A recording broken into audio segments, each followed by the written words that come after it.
super, well, I have ADHD too, so my brain Yeah. just decided it was going to fizzle out a little bit, but It's like, I literally just had a thought and it went right away. Welcome to a very special episode of the Mom Mentality Podcast, where today we're going to kind of peel back the curtain on the raw and real and often unseen struggles of motherhood through the lens of ADHD and perfectionism, all amidst the whirlwind of the holiday season. With us is the incredibly insightful Ashley O. We're going to leave it at that because I do not want to butcher her name and I can't seem to get it together. She is a fellow parent coach, a mother to 3 wonderfully active boys, and a passionate advocate for mental health and ADHD awareness. Ashley's journey to motherhood was marked by stark challenges of comparison, perfectionism, and the isolating feeling of struggling in silence.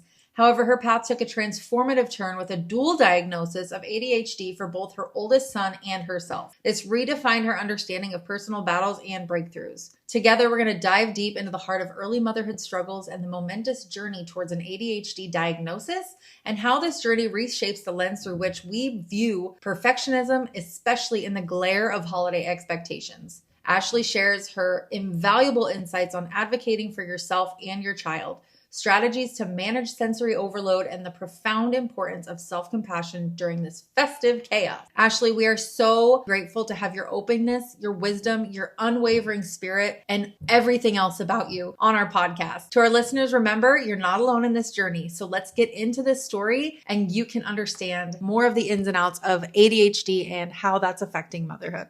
Welcome to Mom Mentality, your virtual village of support. I'm Jessica Campbell, your family wellness coach, and I am committed to helping you prioritize your and your family's well-being. This podcast will be like your favorite ladies group chat come to life. We'll share the ups and downs of life for moms just like you, get real advice from coaches and experts, and I'll pop in with my own stories and tips on everyday challenges to the big questions.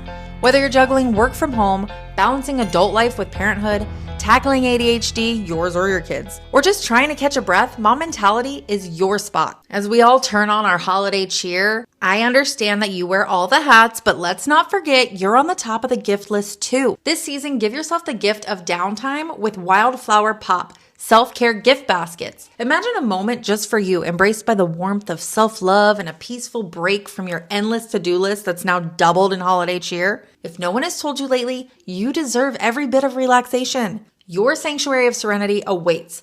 Check out the link in the show notes to grab yours. So can you tell us a little bit about the specific challenges that you encountered during your first years of motherhood? Yeah. So first off, I have 3 boys. I had 3 boys in 5 years. So like, I think for anyone that was a lot, right?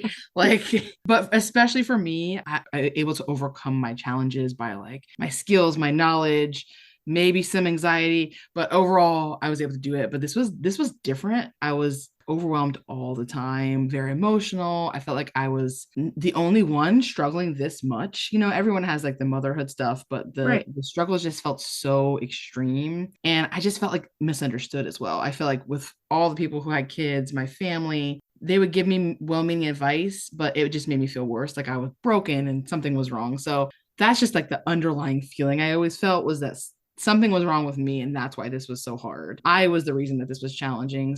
I just also remember feeling like I wanted to escape. So I remember, you know, obviously you have those crazy nights when you're having your kids wake up all the time. Right. Sleep challenges with ADHD is a real thing. So all that kind of stuff with my kids. And I just remember like losing my mind on my kids sometimes, like in the middle of the night, like it was really, really bad. So Right. and then I also remember just like a crippling anxiety when we need to like go out to do something, because I was just like, all right, what are all the scenarios that are going to happen? Like, is he going to run away? Is this going to happen? Like, is he going to be able to socialize with other kids? Like just all the constant chatter in my brain was just a lot. And I think for me, even I got to a point where I was like, all right, how can I escape this? Like, you know, I never thought about necessarily harming myself, but I was like, if I get into a small car accident, I'm going to go to the hospital for a while and I can get a break. Like that's the kind of thought I felt. Right. And that reminds me of that movie. That's that movie Bad Moms, when she's like, sometimes I just think about the vacation. It's a very real thing. It is so real. Yeah. It was like, and I remember hearing years later, another mom in a group I was in said that exact same thing. And I just felt so understood and seen. I just didn't ever feel that during those periods of time. That was, I think, Right. my biggest struggle was I was struggling and no one got it. And no one was like, this isn't you. This is just Right. what you're dealing with. This is untreated ADHD. This is all those things. Like no one really Right. did that for me, not anybody. Right. So I think that was really very hard for me. Like those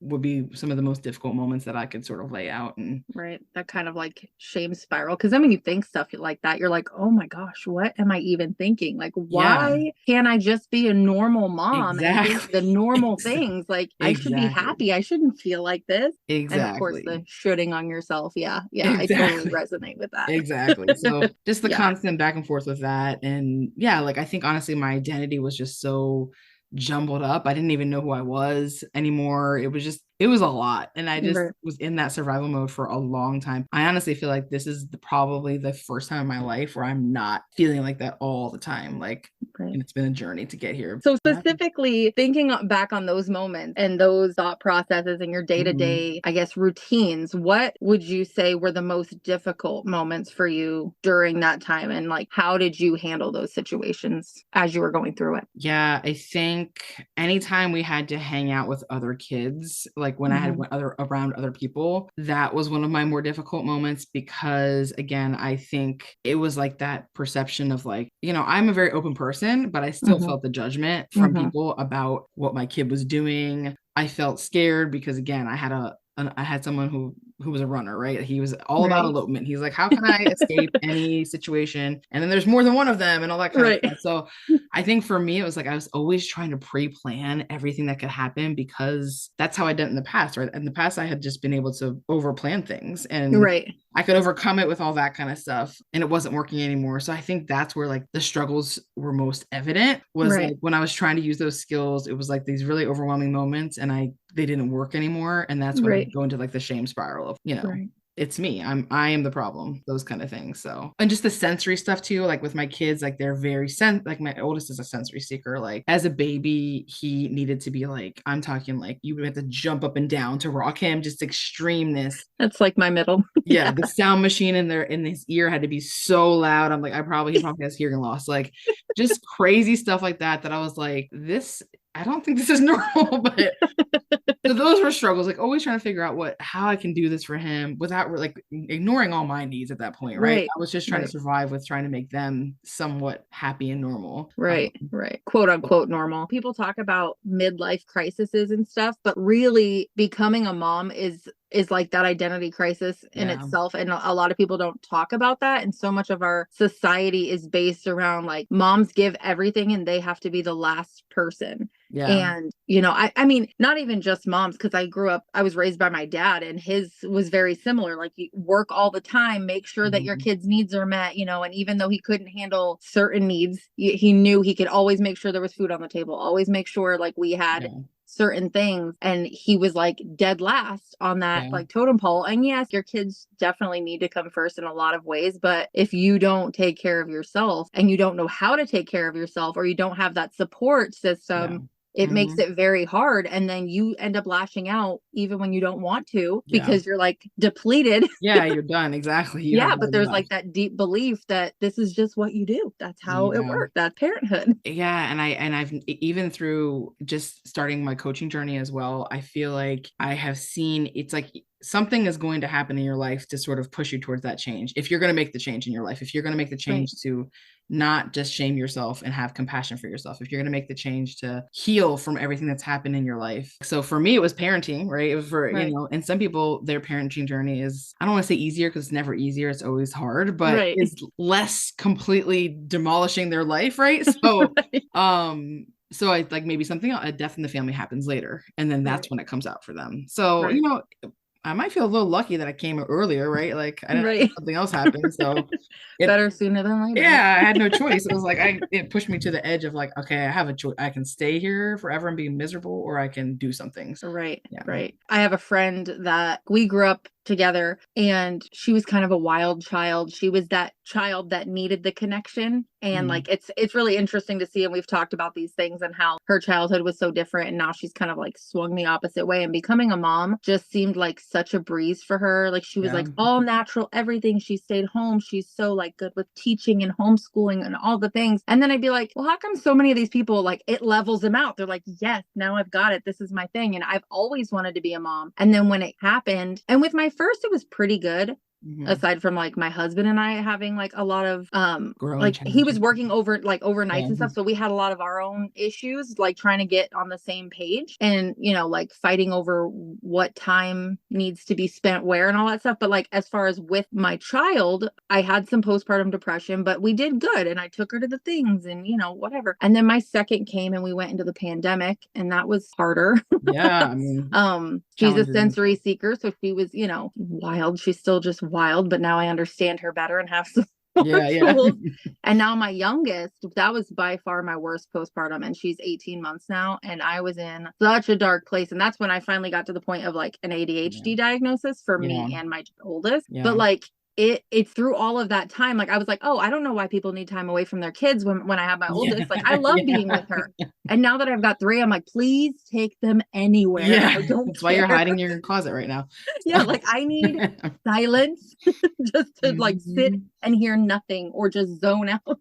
And it is one of those things, like you see everyone handle it so differently. And especially when that's all you've ever wanted. I never knew what I wanted to do in life. I just knew I wanted to be a mom. And I'm like, that's my thing. And then when it gets there and it's not at all what you expected. Like I knew my kids would drive me crazy. And I used to say, my kids are going to drive me crazy in the best way. And they do, and they don't. Like I also was just like off my rocker for a while. And so it's interesting, and it's hard to not feel alone when everybody's experience is so unique to them. And even though we all have such similarities, they're also just so unique. It's hard to not feel alone when you don't have that validation or like, again, the support system. I know you said you wanted to escape and you never got to the point of like wanting to harm yourself, but can you speak a little bit more to the mental health side of it? Like how that was affecting you, feeling like that and going through those motions? How was that mentally affecting you? I mean, again, I think this is what pushed me towards that diagnosis, because for my kid, that was like where we went first, right? For him, I knew when he came out instinctually that he was special. You know what I mean? Like there was something different about this guy. His eyes were wide open 2 seconds after he came out. And I was like, is that normal? And they're like, no, not really, you know? So I just, for him, I don't know that I would have sought this stuff out, like the mental health side of it on my own per se. I had done therapy things in the past, but ADHD is such and postpartum depression, all of those, because I think I never got diagnosed with it, but I had elements of that. They're so taboo, right? Like people have a very specific view of what that looks like. And if you're in that box, then they think a certain way of you. And so there's like that, overcoming that is like part of it, right? So I think having the catalyst of my son sort of having all these things and maybe questioning sometimes if I'm just making this up or not. We then had like a preschool teacher who told us, oh, okay, here's the challenges he's having at school. And that's what pushed us towards his diagnosis, was having external people tell me, oh no, you're not crazy. This is actually happening. And then getting his diagnosis was like, oh, okay. Like all these little dots started connecting for myself, where, you know, the anxiety that I had, because I had anxiety as an adult as well. It was a comorbidity of ADHD, right? It was, and I don't even know if I would have had it had I not had untreated ADHD, right? Like, you know, who knows? So it's just so interesting how things are interconnected, and something can cause something else. And, you know, what is our catalyst towards like pushing ourselves to actually seek a diagnosis or treatment or those kind of things. And the difference, like you don't even realize how like imprisoned you are by it when you're in that moment, right? Because it's overwhelming, but it's all you know. But then on the other side of it, now I can look back and be like, wow, I'm so much more free now. And there's still challenges, obviously, but like there's a different freedom about it, openly talking about it, having actual medical professionals tell me that, no, this is actually real stuff that's happening to you. And you're not just making it up in your mind. And then in turn, being able to help other people with it is super rewarding. And I guess if I'm talking to other people about this, I want them to know that there is hope on the other side if you take those first steps. And it could be a tiny baby step. It could be just telling one person, hey, I'm struggling with these things. Can you help me brainstorm, you know, what my next step will be if it's too overwhelming for you, like reaching out and asking for that help or something, right? Because being stuck in that place is just it's not living, right? It's not what we're meant to be. It's not our true self, our true personality coming out, right? That's a conversation I've had with some people, especially in my family, a lot of the medicines or the this or the that. And like they wanted to diagnose my sister when she was younger. And my dad's like, she's a kid. She's not going to just sit still. Yeah. And now she's got OCD and all these things. And Yeah, like, yeah. and the thing of it is like, I don't have my daughter medicated, but I am medicated. And I was looking for that. So mine's kind of the opposite. I was looking for me. And then I was like, does she have it? Or am I just trying to look for that diagnosis? Because people say like, everyone just needs a diagnosis. But it's so true. It's so like freeing to have somebody say there's a reason and you don't feel so broken in that. Yes, exactly. And I even notice it, and like it's helped me with my daughter because I'm like when she does something, I'm like, yeah, she's behaving like her mom. Yeah, like, exactly. She's trying to walk out of the house with no shoes. This is fine. Like I'm like, girlfriend, where are your shoes? Like you just are gonna stroll out of the house, go to gymnastics and not put any shoes on. And I think that's a whole other part of the stigma too, is kids being medicated and like when and when not to. Yeah. And so we homeschool. So I'm just trying to work on like giving her those tools. But it makes me wonder if someone had taken it seriously enough to give me the tools, even if I didn't really have ADHD, but those tools maybe helped me in certain areas, that could be so beneficial for our kids, for ourselves. My life would be totally different now if I knew then what I know now. And it's just, it is one of those things like in the time you don't realize, like I just felt broken for like my whole life. Like, why can't I just clean my house? Why can't I just get it together? Why is it every time I take my kids out, I feel like it's the most taxing job just to get everyone dressed and go to the car. Like, I don't want to go anywhere. Those and my transitions. therapist is like, I didn't know you felt like that. I'm like, yes, everything feels like such a freaking job. Like, the energy it takes to do everything. And before, like, I didn't think of it in terms of how much energy I was putting out to that, or like how my brain thinks of the steps, or, you know, whatever. Before I was just, it's like, I just sit on the couch. Like, it's not that hard talking to my, like you yelling at myself about it. Yeah, exactly. What is wrong with you? Just clean, like, or help your kid make the breakfast. And I don't think people realize when you don't have it, which is totally funny because I think my dad does have it, but he won't admit it. Of course. Like when you don't have it, it's very hard.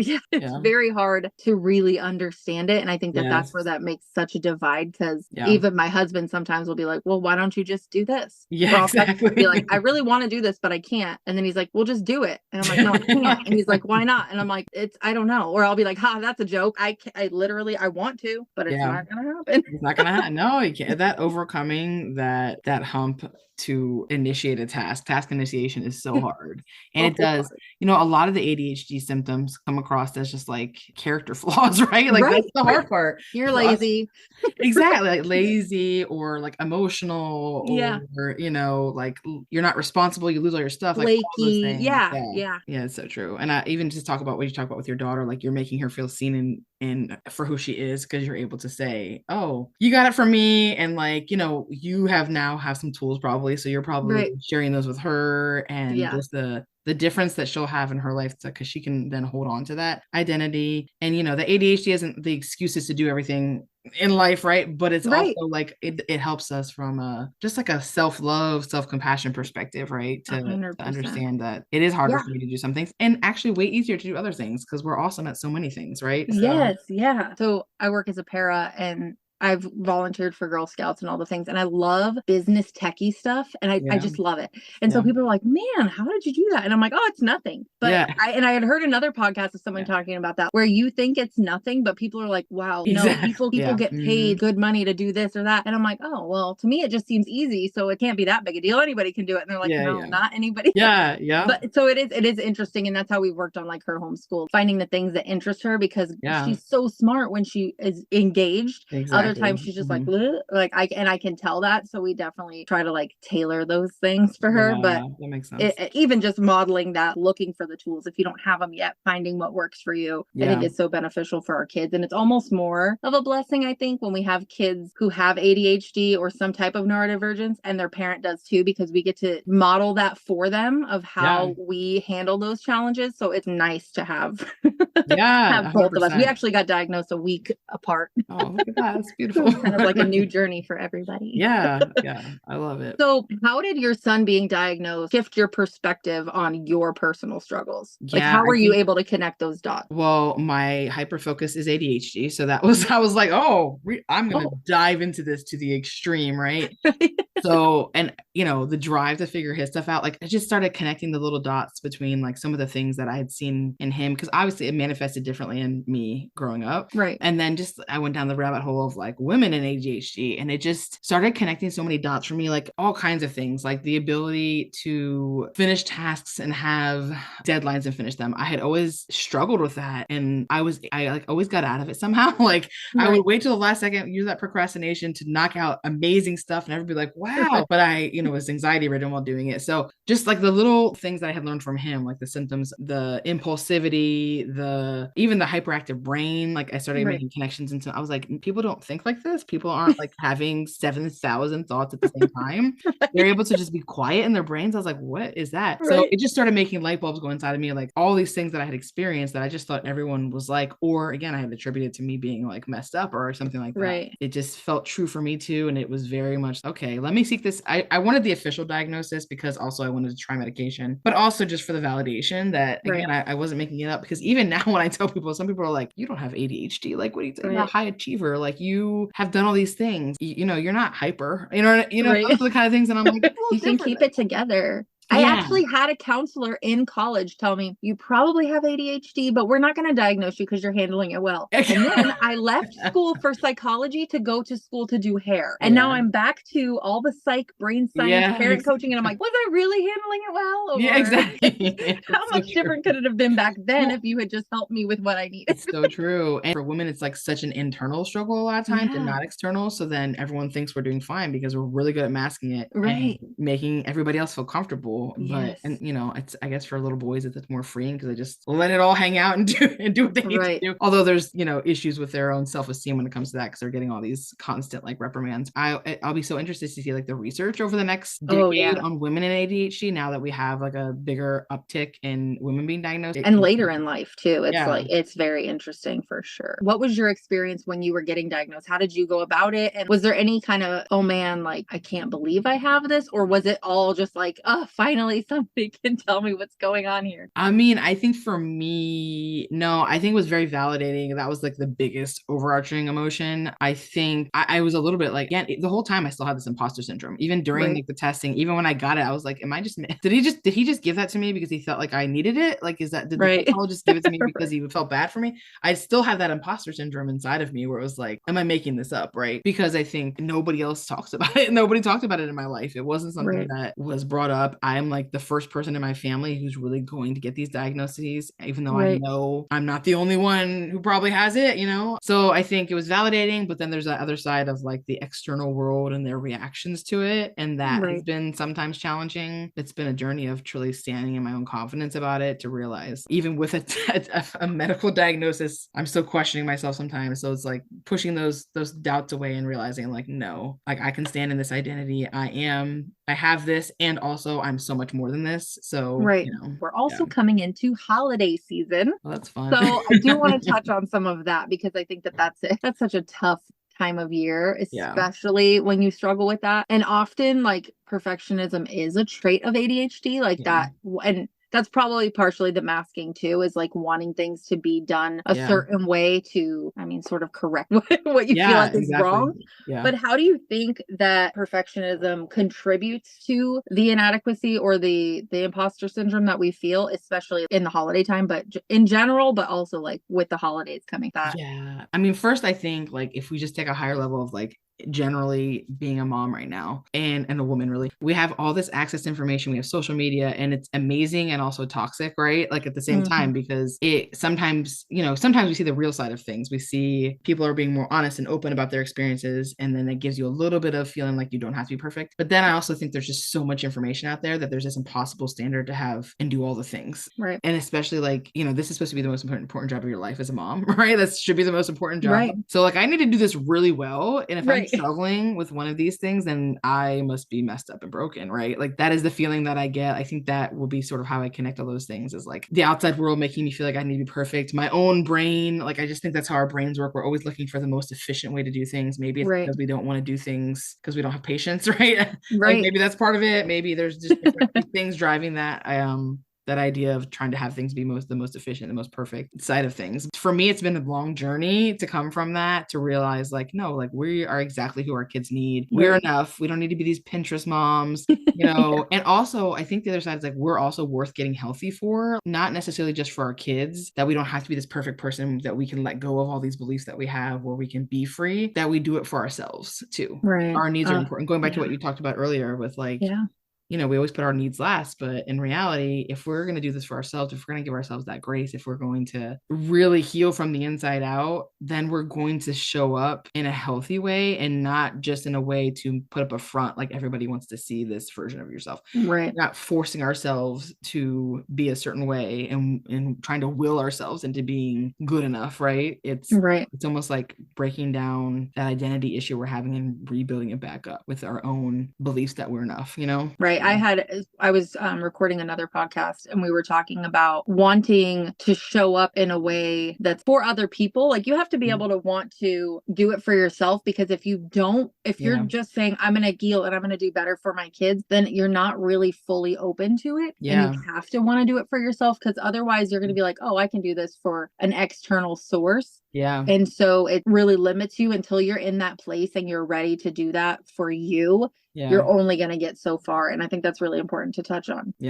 It's so true. And I think that's part of that perfectionism, right? Like when you want to do it for yourself and you're giving yourself the grace and the self-compassion, then that's giving you the freedom to let go of that perfectionism, right? Like your kids don't need you to be perfect. They don't even want you to be perfect, right? Sometimes we learn more when we're not perfect, and we show them how to handle the non-perfection, right? They learn more through that avenue than us being perfect all the time. Absolutely. Thinking about having ADHD and having a child with ADHD and going through the holidays, a lot of sensory overload can come with that. And even though, like you said, your oldest is very sensory seeking, there's still often a lot of times, especially with family members and running around all day. If you go to like multiple Thanksgivings or Christmases or whatever, for one, how can ADHD make that magnified, those sensory overloads, like all the usual things? How is ADHD contributing to making that harder? And then do you have any strategies for people going through that holiday season on how to kind of minimize that sensory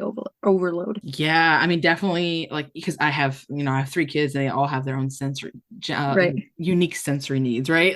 So I got some sensory avoiders in my house too, for sure. I think also for the sensory seekers, there's this fine line between overstimulation and understimulation. And like, you're like, which side am I on? Because sometimes the reactions are the same, right? If they're over or understimulated. So for sure that contributes to a lot of it, right? When you're going through situations. I think from a strategy perspective, I think the first thing is being confident in your parenting and your boundaries, right? Like when you're coming into a situation with family, especially, I feel like there's this pressure sometimes to feel like you need to accommodate everything that they want in those moments. You know, you have to give a hug to every single family member. You have to do all these things. Like you need to sit at the table for the entire time. Like you need to open up every gift and everyone watches you and say thank you. So I think try every food. Exactly. So I think going in, the first step in my mind is having my own confidence. Like, here's what I'm going to allow. Here's what I'm not going to allow. Here's where I know from just knowing my kid, he's going to do well in this situation. If I see it going off the rails, what is my plan? So sometimes I would take my oldest, I would take him separately to a separate room, and we would just calm down and like have some moments to decompress from everything that was happening. I tried to do it before he went into a meltdown, but sometimes after the meltdown, right? And trying to do it in a way where it's not making him feel shame for having that happen, right? That like explaining like, hey, this is overwhelming for anybody, but especially you. So it's, I think, having my own confidence and my own boundaries around sort of where I need to step in, where I can let him sort of figure it out a little bit. And then I think on the other side, and it depends on your family situation, but like advocating for them, right? So coming in before with your family and being like, hey, here's the deal. This is what we are able to do. Here's what we're not able to do. Can we maybe like switch this one thing up so that they're less stimulated? Can we do this? Can we do that? Or even just like setting a standard and being like, this is what's going to happen. And I understand that may not be what you expected. So like giving them space to process that, but at the same time, still knowing what your kid needs and advocating for that's important. So there's like an element of grieving certain things things, like there are certain things I just know that we won't do with our kids. We just won't. And other people will probably do them, and that's fine. And there's a period where I felt bad about that. Like, oh my gosh, why can't my kids just do this, this, this, and this? But like now I'm like, there's lots we can do where it's the positive. We don't have to do everything. For us, we had gone to 2 family houses in the same day, and we had to set a boundary. Like, we can't do that. That's too much. That's too much for me, and I'm an adult. So it's way too much for these kids. Or like, we are not going to go see this one big event because I just know it's going to be too much for them. So we just won't do it, and that's fine. Yeah, we started implementing like rotating holidays because like most of the time we go to like my sister's or my house. So we started implementing because we were going to like 3 Thanksgivings in a day, even like when she was little, like my oldest was little. And so we just started saying, okay, we're just going to rotate it on the day. And then if somebody else wants to have something too, we'll do that on a different day. And they'll just get like the weekend holiday or whatever when we plan that. And that significantly helped us. Also talking to them prior, like if you could give a tip on how to most effectively communicate that to family, how would you go about that? Well, I guess first off, nonviolent communication, right? Like that, the idea behind you observe what's happening, you make your feelings known, your need, and then you make the request. I think if you come in there with a sense of, I'm not attacking you, I'm not trying to attack, because I think that's where it can go sometimes with family, especially if we have family where our communication hasn't always been healthy. So I think planning before you're coming in to be like, I have observed that, or I've noticed that this is what happens with my kid. He loses his mind if he's forced to sit at the table, or if he has to sit at the table for like this amount of time. So we're going to do this. My feeling about it is this. What's your feeling? Like giving them space to sort of process that and understanding that maybe in the end, you may not get, full compliance about it. But if I am, I guess, grounded and holding respect for them when I'm talking about it, then that's really all I can do, right? I can come, and as long as I'm not being accusatory and as long as I'm not, just calling out things negatively, then I think that would be sort of how I approach it. And then even, I think being prepared is always the most helpful thing. Like practicing that before you come in and have those conversations. And then even practicing how am I going to handle it when I'm in that situation? Because you might get comments back about things. You might get explosions. So how am I going to ground myself and keep myself cool in these moments? Like what is even my kid's gonna have a meltdown, what's my meltdown avoidance or my meltdown sensory calming tools, right? Like what are my that's what I was gonna say. Like I think when you come to it from a place of being grounded, it makes it much easier when and if there's usually somebody who's gonna push back, especially in this day and age. We're still in that, I hate to say it in the slang term, but that like boomer mentality versus like the newer kind of styles of parenting. And so there tends to always be a comment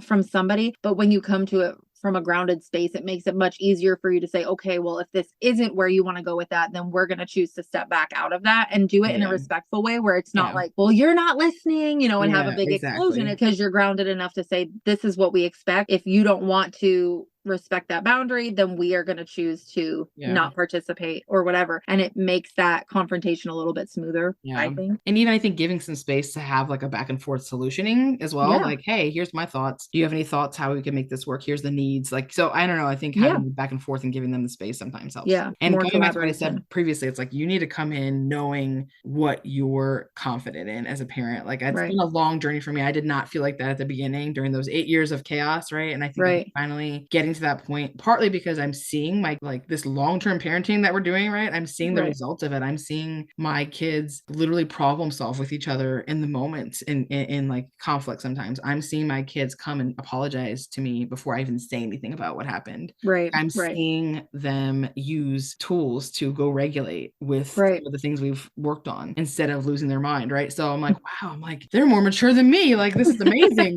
So I'm confident going in that and I wasn't always like that. So it was different in the past with holidays, but now it's like, I know my kids are good, man. They're probably gonna have a meltdown, and that's fine because we're not perfect, right? And here's how we're gonna handle it, and I'm not going to allow anybody else to put shame on them, so I'm gonna handle it in a way that makes sense. And sometimes I still fail, but like that's the goal, right? That's the goal.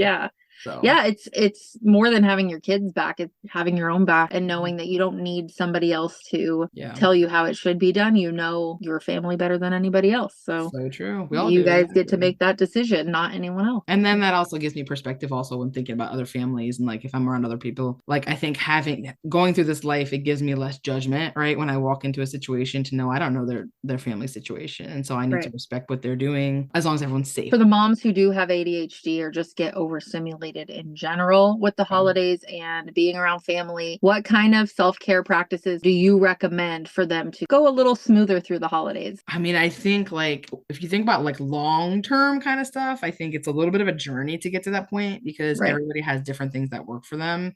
And you have to just like muscles, you have to like work them. You have to practice before you get into a situation and understand where your triggers are, what your body's feeling like in those moments, and be able to have that understanding of, okay, my like thermometer's rising and I feel like my body's going here. I know I've practiced this 5 times. And so for me, like honestly, I rub my thighs. That's like the sensory thing for me. Yeah. That's one of my things that I know, like, whew, okay. I don't know. I almost feel like a lot of it is like the work before you get into the situation, right? Like, so if you're starting, like someone just listened to this and they're just starting now on their journey, it might be more of a, as you go through these holidays, knowing it's going to be a stressor, kind of paying attention to those things and really figuring out your triggers first as your self-care. Yeah. Rather than having actual practices yet. Yeah, I'd say that's part of it. I mean, if like there could be sensory stuff. Like for me, I have noise canceling headphones. So I like, or the little loop earplugs. So I stick those in. And if I know it's going to be loud, then I put those in for a period of time. And then that immediately brings my nervous system into a better state. You know, maybe it's, if you're sensitive to sound, make sure you have some earplugs, maybe build in some breaks during the time you're there. So like, even if it's just 5 minutes in a different room or in the bathroom even, right? Like when you think it might be a little more quiet, give yourself a little bit of that self-care. And then I think also,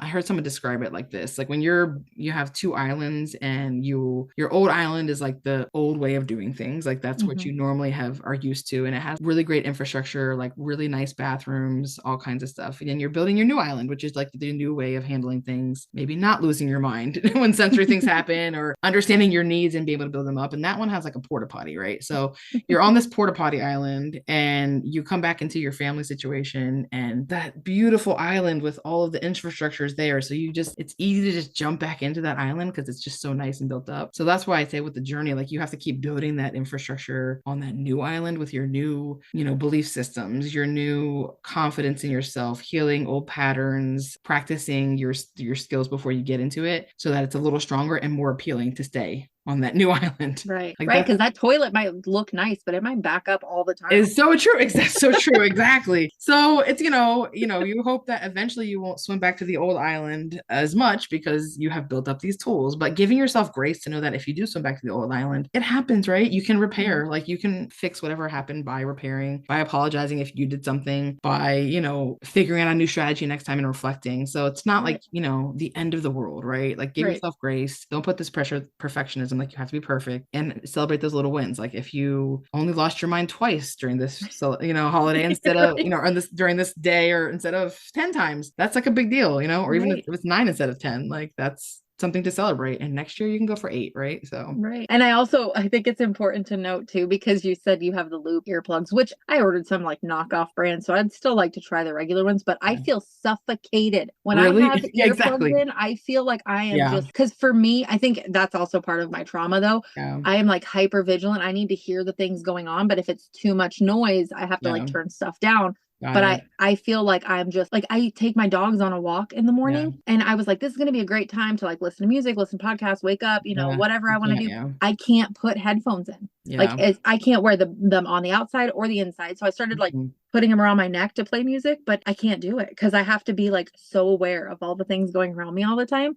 So it's important to note that because something that works for somebody else may not work for you. And that doesn't mean that that's a problem either. It just means you have to find something different. So true. Exactly. Because that's a whole other thing of what's wrong with me. These people with ADHD say that this works great. Why? Exactly. I do that, right? So it's a trial and error. And like you said, like having the hope that like, okay, this someone doesn't work, something else will work, and it has nothing to do with you. It has just to do with life, right? Like it's just everyone's different, and that's okay that everyone has different needs. So good point there. If there's just like one thing you could tell them to take away from this podcast, if they take nothing else from this, what would you say that they should take away? Just know that you are not broken for feeling overwhelmed with things. You're exactly who your kids need. It's not you. It's just hard. Just that, like you're enough, and that you can reach out to people. I think like you had said earlier, it's hard when no one's going through the exact same experience, but it's worth trying to like put your story out there, because at some point you may find someone who really resonates with that. And then, you don't want to do this alone. Like you don't want to just sit alone in those terrible feelings and never feeling understood. It's not you. The world is messed up.